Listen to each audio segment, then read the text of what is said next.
Hello friends, welcome to international fashion channel. और आज हम देखने वाले हैं ये ट्रेडिशनल पफ यानी बाहुबली स्लीव्स की कटिंग एंड स्टिचिंग मेथड। इसके लिए हम बेसिक स्लीव्स की पहले पेपर ड्राफ्टिंग करेंगे। स्लीव्स की लंबाई है 8 इंच, उसकी हम पहले मार्किंग कर लेंगे। 3.5 इंच यानी 3.5 इंच पर कैप हाइट की मार्किंग करेंगे। बॉडी मेजरमेंट से हमें आर्म होल मिला है 19 यानी 19 इंचेस, जिसका आधा होता है 9.5 यानी 9.5 इंचेस। उसकी हम मार्किंग कर लेंगे। स्लीव्स के लंबाई के नीचे हल्की सी तिरछी मार्किंग हम करेंगे। इसके बाद 9.5 इंचेस यानी 9.5 का आधा जो आता है 3.25 यानी 4.75 पे मार्किंग करेंगे और हल्के हाथ से इस तरीके से हम गोलाई दे देंगे। स्लीव्स के घेरे की चौड़ाई है 12 इंच, जिसका आधा होता है 6 इंच। उस पर मार्किंग करके लाइन ड्रॉ कर लेंगे। स्लीव्स की चौड़ाई की लाइन और कैप हाइट लाइन पर हम 1 से 1.5 इंच का मार्जिन देंगे और एक लाइन ड्रॉ करेंगे। इस टाइप के पफ स्लीव्स में हमें फ्रंट और बैक आर्म होल को सेम ही रखना है, क्योंकि इसमें बहुत सारे रफल्स यानी चूनट आने वाली है, जिसकी वजह से हमें फिटिंग में कोई इशू नहीं होगा। अब हम इस स्लीव्स को 2 हिस्से में बांटेंगे। एक हमारा बॉर्डर लगाने वाला हिस्सा और ऊपर वाला पफ वाला हिस्सा। तो नीचे वाला बॉर्डर वाला हिस्सा हम ज़्यादा से ज़्यादा 3 या 3.5 इंच रख सकते हैं, क्योंकि हमारी स्लीव्स की लंबाई है 8 इंच, इसलिए हमने 3 इंच पर मार्किंग किया है और उसकी हम कटिंग कर लेंगे।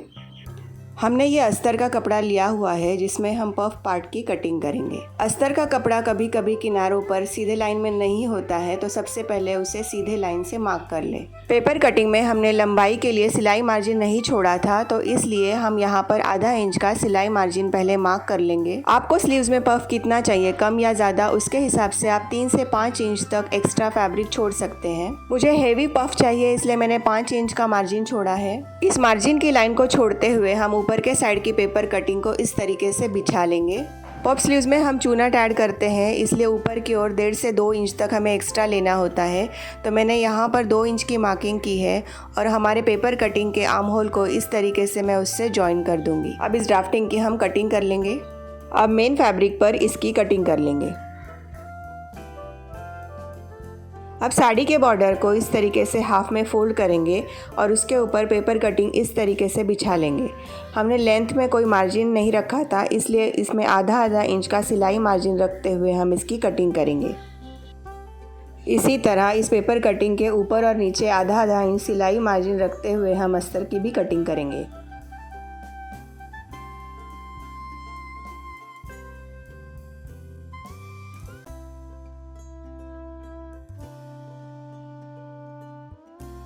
तो स्लीव्स का कटिंग पार्ट कंप्लीट हो चुका है। तो चलिए अब देखते हैं इसकी सिलाई कैसे करनी है। अब पफ वाले फैब्रिक को पूरी तरह से खोल देंगे और इस तरह उसे पिन से सिक्योर कर लेंगे। आप फैब्रिक और अस्तर को मशीन की सिलाई या हाथ के सिलाई से भी पहले फिक्स कर सकते हैं। स्लीव्स के नीचे वाले हिस्से में पफ ऐड करने के लिए मैं 1.5 इंच का सिलाई मार्जिन छोड़ रही हूँ और उसके बाद स्लीव्स घेर का चौथा हिस्सा मतलब 12 इंच की स्लीव्स घेर है, तो मैंने 3 इंच पर मार्किंग की है। ऊपर की ओर भी मैंने 3 इंच पर मार्किंग की है।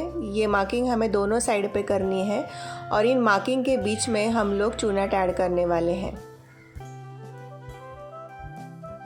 चलिए अब स्लीव्स के बॉर्डर की सिलाई करते हैं। तो जैसे हमने पहले कटिंग कर लिया है, उस बॉर्डर वाले हिस्से को उल्टी ओर से बिछाते हुए नीचे जो आधा इंच का हमने सिलाई मार्जिन छोड़ा था वहाँ पर सिलाई लगा लेंगे।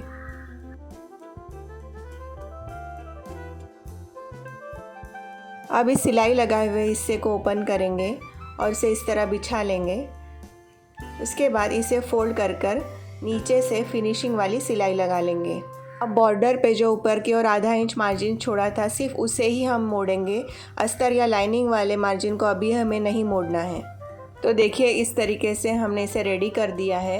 उसके बाद इस सिलाई लगे हुए हिस्से से ऊपर की ओर आधा इंच पर लाइनिंग पर मार्किंग करेंगे और इसकी कटिंग कर लेंगे। इस पर हम स्लीव्स के गोलाई की भी मार्किंग कर लेंगे।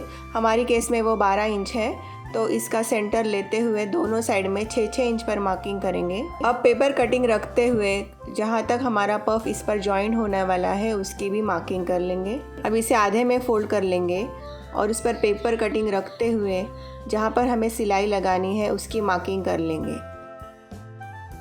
सबसे पहले मैं अस्तर को फैब्रिक के साथ अटैच कर लूँगी। इसके लिए मैंने किनारे की ओर सिलाई लगा दी है। अब हमने दोनों साइड में जो 3-3 इंच का मार्जिन रखते हुए एरिया मार्क किया था, उसके बीच में हम धीरे धीरे चूनट ऐड करने वाले हैं। इन दोनों मार्किंग के बीच में एक मोटी सुई लेते हुए इस तरीके से छोटी छोटी प्लीट्स ऐड करते जानी है। छोटी छोटी प्लेट्स ऐड करने के बाद हमें चेक करना है कि जो हमारा पेपर कटिंग वाला आर्म होल का हिस्सा था वो एग्जैक्टली इसके साथ मैच होना चाहिए।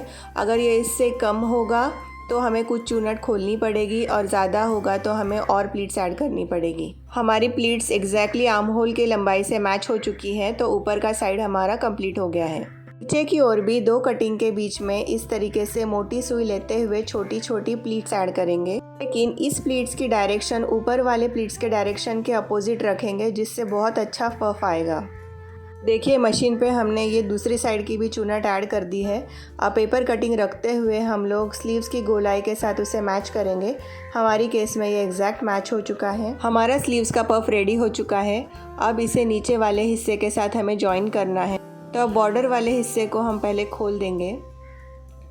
इसका सेंटर पफ के सेंटर से एग्जैक्टली मैच करेंगे।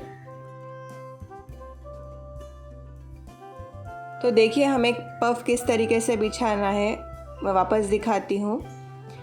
जो हमारा लाइनिंग या अस्तर का हिस्सा है उसके सीधी ओर पर हम पफ का सीधा हिस्सा रखेंगे और सेंटर से सेंटर मिलाते हुए उसके ऊपर सिलाई लगा देंगे। इसके बाद इसे पूरी तरह से खोल देंगे। तो जैसे हमने पहले देखा कि बॉर्डर को हमने आधा इंच मार्जिन पे फोल्ड किया था, उसे इस सिलाई पर अच्छी तरह से बिछाएंगे और फिनिशिंग के साथ इस पर सिलाई लगा देंगे। तो ये सिलाई लगाने के बाद देखिए ये पफ बॉर्डर के साथ कितने खूबसूरती से अटैच हो चुका है। उसके बाद हम इसे ड्रेस या ब्लाउज़ में जैसे हम नॉर्मली सिंपल स्लीव अटैच करते हैं उसी तरह से आर्म होल में अटैच करेंगे। तो ये देखिए हमारे ब्लाउज़ में पफ स्लीव्स रेडी हो चुकी है। आप भी ज़रूर अपने ड्रेसेस के लिए इस टाइप की स्लीव्स बनाएं। आई होप आपको ये वीडियो ज़रूर यूज़फुल रहेगा। Thank you for watching this video.